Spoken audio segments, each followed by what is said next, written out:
பள்ளிக்கூடத்தையும் charge பண்ணல, யாரையும் charge பண்ணல. பிஎம் ரிப்போர்ட் வரட்டும், இறந்த பையனுக்கான நீதி வரணும். பிஎம் ரிப்போர்ட் வந்து மறுபடியும் கண்டிப்பா நான் பேசுறேன். பிஎம் ரிப்போர்ட் வரணும், தான் பேச முடியும். ஸ்ரீமதி பாபா விஷயத்திலயுமே மாறி மாறி பேசி ஒரு யூடியூப் சேனல் அவரெல்லாம் பெரிய ஆளா கொண்டாடுறாங்க அந்த உலகத்துல.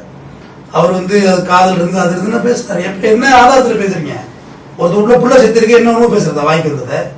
ஆதாரம் வேணும்ல. பள்ளிக்கூடத்து நிர்வாகத்து டிராவிட காண்டம் இருந்த அது ஒரு கதை. இன்னொன்னு கதை மீன்ஸ் அது ரியா கிரவுண்ட் ஒர்க்கு. இன்னொன்னு அந்த பாப்பாவுக்கு லெட்டர் இருந்துச்சுன்னு ஒருத்தர் பேசுறாரு. இது எப்படி நியாயம்? பிள்ளை ஒருத்தர் வீட்டு பிள்ளை கிடையாது, நம்ம கொடுத்துட முடியுமா? காலையில டாட்டா காமிச்சு போன பிள்ளைங்க சாயந்தரம் செத்து புலமா காட்டுனா எப்படி இருக்கும் எனக்கு ரியாக்ஷன்? அது புள்ள ஓடி பத்தான் தெரியும், அது வலி வேதனை எல்லாம். நம்ம வந்து விக்டிம் சைடு தான் நிக்கணும். எனக்கு கற்றுக் கொடுத்தவங்களும் நான் கற்றுக்கொண்டதும் 2 பேர் இருக்கிறாங்கன்னா யார் பாதிக்கப்பட்டானோ அவங்க பக்கம் தான் நிற்கணும். அதுதான் இங்க நடுநிலைமை, அதுதான் இங்க சோசியல் ஜஸ்டிபிகேஷன். நான் தீபா குடும்பத்து பக்கம் தான் நிற்க முடியும்.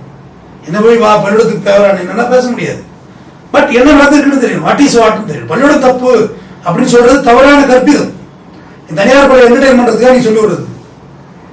எல்லாரும் பள்ளிக்கூடத்துல படிச்சோம், எல்லாரும் வந்துதான் இருக்கோம், எல்லாரும் அடி வாங்கி தான் இருக்கோம். இல்ல அவங்க சொல்றாங்க இந்த பள்ளிக்கூடத்துல இருந்து எல்லா பிள்ளைங்களையும் கூப்பிட்டு போயிருங்க, இல்லைன்னா உங்க குழந்தைங்களும் இருக்காது அப்படின்றாங்க. அப்ப இல்லாதவங்க கவர்மெண்ட் ஸ்கூல் போகாம எங்க போகணும்? ஐயோ அதெல்லாம் தப்புமா. சில பேர் அரசாங்க மருத்துவமனை எல்லாம் தப்பா சொல்றாங்க. அப்படியெல்லாம் சொல்லக்கூடாது, கோர்ட்டை தப்பா பேசக்கூடாது. கடைசி மனிதனுடைய நம்பிக்கை மாதிரிலாம் இங்க போனா நிகழ்ந்துரும் அப்படிங்கிற ஒரு நம்பிக்கை.